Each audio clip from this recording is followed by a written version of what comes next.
ಶಾಸಕ ಮುನಿರತ್ನ ವಿರುದ್ಧ ಅತ್ಯಾಚಾರ ಆರೋಪ ಕೇಸ್ ಸಂಬಂಧ ಗುಹಾಂತರ ರೆಸಾರ್ಟ್ನಲ್ಲಿ ಮಹಜರು ಪ್ರಕ್ರಿಯೆ ಮುಕ್ತಾಯವಾಗಿದೆ.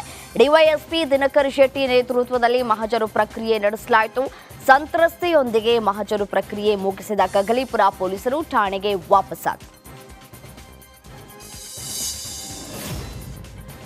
ರಮಯ್ಯ ಆಸ್ಪತ್ರೆಯಲ್ಲಿ ಅಗ್ನಿ ಅವಘಡ ಪ್ರಕರಣದಲ್ಲಿ ವ್ಯಕ್ತಿಯೊಬ್ಬರು ಸಾವನ್ನಪ್ಪಿದ್ದಾರೆ. ಆಸ್ಪತ್ರೆಯ ನಿರ್ಲಕ್ಷ್ಯದಿಂದಾಗಿ ತನ್ನ ಗಂಡ ಸಾವನ್ನಪ್ಪಿರುವುದಾಗಿ ಮೃತನ ಪತ್ನಿ ರೋಹಿಣಿ ಜಯನ್ ದೂರನ್ನ ನೀಡಿದ್ದಾರೆ. ಸದಾಶಿವನಗರ ಪೊಲೀಸ್ ಠಾಣೆಯಲ್ಲಿ ಆಸ್ಪತ್ರೆ ಆಡಳಿತ ಮಂಡಳಿ ವಿರುದ್ಧ ಬಿಎನ್ಎಸ್ ಕಲಂ 106 ನಿರ್ಲಕ್ಷ್ಯ ಕಾಯ್ದೆಯಡಿ ಪ್ರಕರಣ ದಾಖಲಾಗಿದೆ.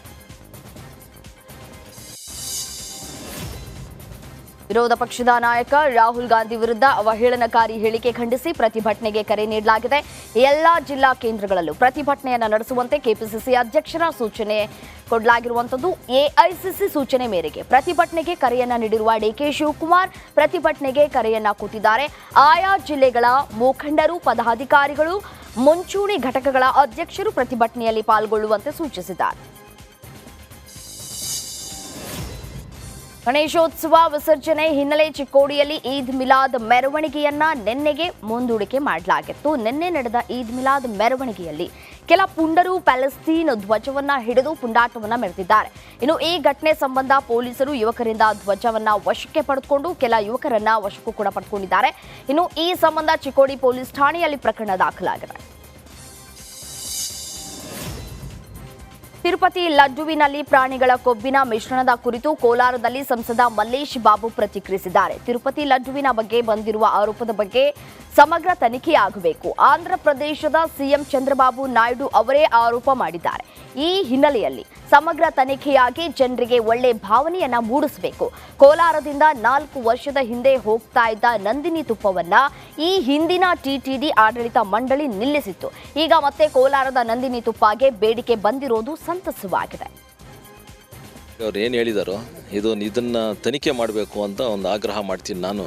ಯಾಕೆಂದರೆ ಇದು ಒಂದು ತಿರುಪತಿ ಬರೀ ಆಂಧ್ರ ಮತ್ತು ತೆಲಂಗಾಣಗಲ್ಲ, ಇಡೀ ಸೌತ್ ಇಂಡಿಯಾಗೆ ಫೇಮಸ್ ಆಗಿರೋದು. ಮತ್ತು ನಾರ್ತ್ ಇಂಡಿಯಲ್ಲೂ ಇವಾಗ ಜನ ಬಂದು ಹೋಗ್ತಿದ್ದಾರೆ.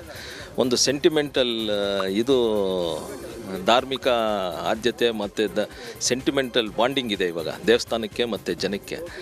ಅದನ್ನೇ ಇವಾಗ ಒಂದು ಧಕ್ಕೆ ತಂದಂಗೆ ಆಗಿದೆ. ಮತ್ತು ಇದನ್ನು ತನಿಖೆ ಮಾಡಿ ಮತ್ತು ಏನು ಇವಾಗ ನಮಗೆ ಸುಮಾರು 3-4 ವರ್ಷದಿಂದ ನಂದಿನಿ ತುಪ್ಪ ಏನು ನಮ್ಮ ಕೋಲಾರ ಕೋಮಲ್ಲಿಂದ ಹೋಗ್ತಾಯಿತ್ತು ಅದನ್ನು ಸ್ಟಾಪ್ ಮಾಡಿದ್ದಾರೆ. ಮತ್ತು ಇವಾಗ ಮತ್ತೆ ಟೆಂಡರ್ ಮಾಡಿ ಅದು ವಾಪಸ್ ಬಂದಿದೆ ಅಂದರೆ ಇವಾಗ ಏನೋ ಒಂದು ಕ್ವಶನ್ ಮಾರ್ಕ್ ಬಂದಂಗಿದೆ. ಇದೆಲ್ಲ ನೋಡ್ತಾ ಇದ್ದರೆ ಏನು ನಮ್ಮ ಚಂದ್ರಬಾಬು ನಾಯ್ಡು ಅವ್ರು ಹೇಳಿದ್ದಕ್ಕೆ ಮತ್ತು ಏನು ಒಂದು ನಮ್ಮ KMF, ಯಾಕಂದರೆ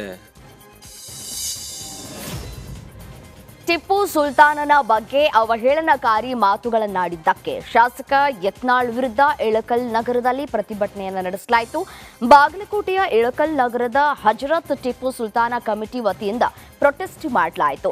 ಎಸ್ಆರ್ ಕಂಠಿ ವೃತ್ತದಲ್ಲಿ ರಸ್ತೆ ಬಂದ್ ಮಾಡಿ ಪ್ರತಿಭಟಿಸಿದ್ರು. ಕೋಮು ಪ್ರಚೋದನೆ ಮಾತು ಆಡಿದ್ದಾರೆ ಅಂತ ಯತ್ನಾಳ್ ಭಾಷಣಕ್ಕೆ ಖಂಡನೆಗಳು ವ್ಯಕ್ತವಾಯಿತು. ಯತ್ನಾಳ್ ಭಾವಚಿತ್ರಕ್ಕೆ ನಾಯಿ ಮುಖ ಅಂಟಿಸಿ ಅದನ್ನ ದಹಿಸಿ ಆಕ್ರೋಶವನ್ನ ಹೊರಹಾಕಿದ್ರು. ಬಸನಗೌಡ ಪಾಟೀಲ್ ಯತ್ನಾಳ್ ವಿರುದ್ಧ ಕಾನೂನು ಕ್ರಮವನ್ನ ತೆಗೆದುಕೊಳ್ಳಬೇಕು, ರಾಜ್ಯದಿಂದ ಗಡೀಪಾರು ಮಾಡಬೇಕು ಅಂತ ಹೇಳಿ ಆಗ್ರಹಿಸಿದ್ರು. ಗಣೇಶ ವಿಸರ್ಜನೆ ಕಾರ್ಯಕ್ರಮದಲ್ಲಿ ಪ್ರಚೋದನಕಾರಿ ಹೇಳಿಕೆ ಹಿನ್ನೆಲೆ ಶಾಸಕ ಬಸನಗೌಡ ಪಾಟೀಲ್ ಯತ್ನಾಳ್ ವಿರುದ್ಧ ಎಫ್ಐಆರ್ ದಾಖಲಾಗಿದೆ. ವಿಜಯಪುರ ಶಾಸಕ ಯತ್ನಾಳ್ ವಿರುದ್ಧ ಮುಧೋಳ ಪೊಲೀಸರು ಸ್ವಯಂ ದೂರನ್ನ ದಾಖಲಿಸಿದ್ದಾರೆ. ಜನತಾ ರಾಜ್ ಗಣೇಶ ವಿಸರ್ಜನೆ ಕಾರ್ಯಕ್ರಮ ವೇಳೆ ಯತ್ನಾಳ್ ಟಿಪ್ಪು ಸುಲ್ತಾನ್, ಔರಂಗಜೇಬ್ ಬಗ್ಗೆ ಅಶ್ಲೀಲ ಪದವನ್ನ ಬಳಸಿ ಭಾಷಣವನ್ನ ಮಾಡಿದ್ರು. ಪ್ರಚೋದನಕಾರಿ ಭಾಷಣದ ಹಿನ್ನೆಲೆ ಸೆಕ್ಷನ್ 264/24 16(1)(a) 353(2) ಬಿಎನ್ಎಸ್ ಅಡಿಯಲ್ಲಿ ಕೇಸನ್ನು ದಾಖಲು ಮಾಡಲಾಗಿದೆ. ಚನ್ನಪಟ್ಟಣ ತಾಲೂಕಿನ ಅಭಿವೃದ್ಧಿ ಹಿತದೃಷ್ಟಿಯಿಂದ ಡಿಕೆ ಸುರೇಶ್ ಅಭ್ಯರ್ಥಿಯಾಗಬೇಕು ಅಂತ ಕಾಂಗ್ರೆಸ್ ಎಂಎಲ್ಸಿ ಪುಟ್ಟಣ್ಣ ಪ್ರತಿಕ್ರಿಯಿಸಿದ್ದಾರೆ. ಚನ್ನಪಟ್ಟಣದಲ್ಲಿ ಮಾತನಾಡಿರುವಂತಹ ಅವರು, ನಾವು ಈ ಬಗ್ಗೆ ಅವರಿಗೆ ಹೇಳಿದ್ದೇವೆ, ಮುಂದೆ ಅವರು ನಿರ್ಧಾರ ಮಾಡಲಿ, ಮುಖ್ಯಮಂತ್ರಿಯಾಗಿದ್ದವರು ಏನೂ ಮಾಡಲಿಲ್ಲ, ಹಾಗಾಗಿ ಅಭಿವೃದ್ಧಿ ದೃಷ್ಟಿಯಿಂದ ಡಿಕೆ ಸುರೇಶ್ ಅಭ್ಯರ್ಥಿ ಆಗಬೇಕು ಅಂತ ಎಂಎಲ್ಸಿ ಪುಟ್ಟಣ್ಣ ಒತ್ತಾಯಿಸಿದರು. ಸುರೇಶ್ ಅವರಾದರೆ ಒಳ್ಳೆಯದು ಅಂತೇಳಿ ಇದು ಯಾಕೆ ಅಂತಂದರೆ ತಾಲೂಕು ಅಭಿವೃದ್ಧಿ ಆಗುತ್ತೆ ಅನ್ನೋ ದೃಷ್ಟಿಯಿಂದ ಹೇಳ್ತೀವಿ. ಬಟ್ ನಿಲ್ಲೋದು ಬಿಡೋದು ತೀರ್ಮಾನ ಅವ್ರದ್ದು. ಆದರೆ ನಮ್ಮ ಅಭಿಲಾಷೆ ಅಥವಾ ನಮ್ಮ ಇದೇನು ಅಂತಂದರೆ ತಾಲೂಕಿನ ದೃಷ್ಟಿಯಿಂದ, ಚನ್ನಪಟ್ಟಣ ತಾಲೂಕಿನ ದೃಷ್ಟಿಯಿಂದ ಇಲ್ಲೇನೋ ಸರಿ ಅಷ್ಟೊಂದು ಅಭಿವೃದ್ಧಿ ಆಗಲಿಲ್ಲ.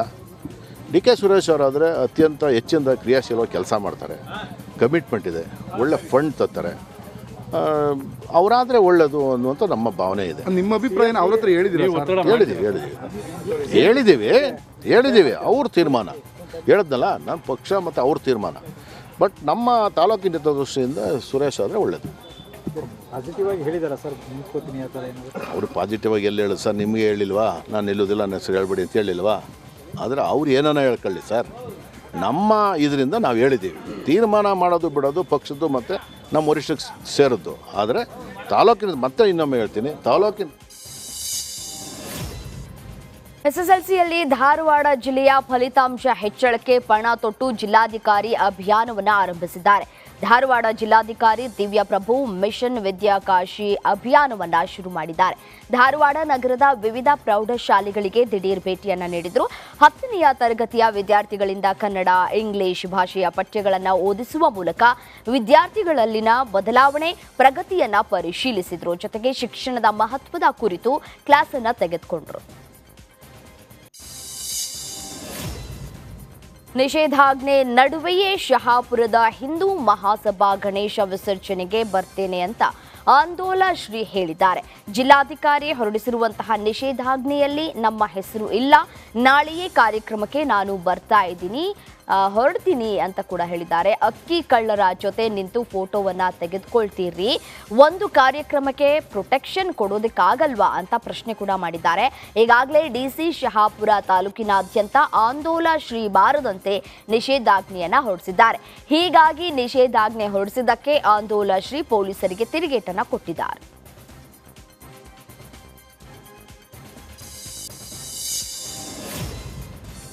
ಶಿರೂರು ಭೂಕುಸಿತ ಘಟನೆ ಹಿನ್ನೆಲೆ ಕೆಲವೇ ಕ್ಷಣಗಳಲ್ಲಿ ಕಾರ್ಯಾಚರಣೆ ಆರಂಭ ಆಗಲಿಕ್ಕಿದೆ. ಉತ್ತರ ಕನ್ನಡದ ಅಂಕೋಲಾದಲ್ಲಿ ಕಾರ್ಮಿಕರು ಈಗಾಗಲೇ ಎಲ್ಲ ಯಂತ್ರಗಳನ್ನು ಸಿದ್ಧಪಡಿಸಿಕೊಂಡಿದ್ದಾರೆ. ಬಾರ್ಜ್ ಯಂತ್ರ, ಡ್ರೆನ್ಸಿಂಗ್ ಯಂತ್ರ, ಟಗ್ ಬೋಟ್ ರೆಡಿಯಾಗಿದ್ದು ನದಿಯಲ್ಲಿ ಸೇರಿದ ಕಲ್ಲು ಮಣ್ಣುಗಳನ್ನು ಎತ್ತುವ ಕಾರ್ಯ ಆರಂಭವಾಗಲಿದೆ. ಜುಲೈ 16ರಂದು ಸಂಭವಿಸಿದ ದುರಂತದಲ್ಲಿ 11 ಜನ ಮೃತರಾಗಿದ್ರು. ಈ ವೇಳೆ ಕೇರಳದ ಚಾಲಕ ಅರ್ಜುನ್, ಶಿರೂರಿನ ಜಗನ್ನಾಥ ನಾಯಕ, ಗಂಗೆಕೊಳ್ಳದ ಲೋಕೇಶ್ ನಾಯ್ಕ ನಾಪತ್ತೆಯಾಗಿದ್ರು. ಈ ಮೂವರಿಗಾಗಿ ಶೋಧ ಕಾರ್ಯ ಆರಂಭ ಆಗಲಿಕ್ಕಿದೆ.